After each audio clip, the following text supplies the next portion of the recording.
Sir, इनके bulldozer के चलते मैडम भारत के लोग सवाल पूछना भूल गए और भारत की जनता आजकल इतनी भूखी है कि खाने को धोखा भी खा लेती है।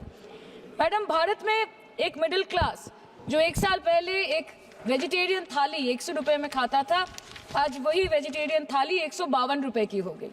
टमाटर की कीमत 247% बढ़ गई, आलू की कीमत 180%, लहसुन 128% और तेल, नमक, आटा, मैदा 18%। पहले आम आदमी पॉकेट में पैसा लेके बाजार जाता था और थैली भरकर सामान लाता था, लेकिन अमृतकाल में आदमी थैली भरकर पैसा लेके जाता है और पॉकेट में आलू, टमाटर, प्याज लेके घर वापस आता है।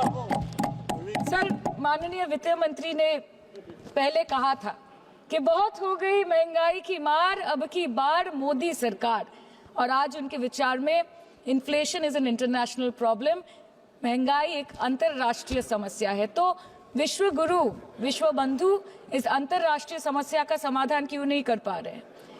Ma'am, 74% of Indians are unable to afford a healthy diet. The household savings have plunged to a 50-year low. Around 48% of the households in this country are facing a financial crisis क्योंकि उनका खर्चा उनकी कमाई से ज्यादा है। The economic inequality in India is a 100-year high. The country's GDP growth rate for the second quarter 24-25 decreased to 5.4%, which is the lowest in 2 years. The government's total debt has reached a staggering 176 lakh crore, and the total debt is expected to soar up to 185 lakh crore by the end of the financial year. आज आपके उधार की वजह से हर हिंदुस्तानी पर 1.25 लाख का बोझ चढ़ गया और आप उनकी मजबूरी को अपनी ताकत समझते हैं।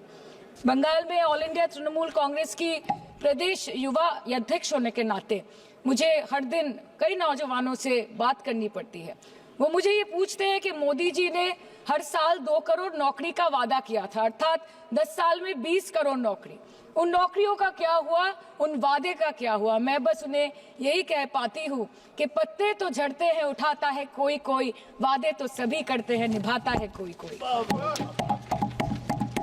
Ma'am, as per the latest report by CMIE, the unemployment rate has risen to 9.2% in June 2024 as compared to 4.9% in 2013-2014.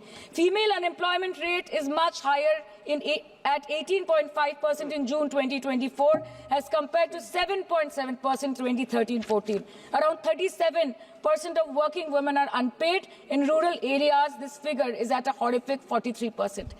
प्रधानमंत्री जी बोलते हैं सबका साथ, सबका विकास, सबका विश्वास। अगर ऐसा ही है तो भारत के लोग आज देश छोड़ के क्यों जा रहे हैं? 2018 से लेके 2023 के बीच 6,70,000 भारतीय ने अपनी नागरिकता त्याग दी। सिर्फ 2022 में ये संख्या करीबन 2,25,000 की थी।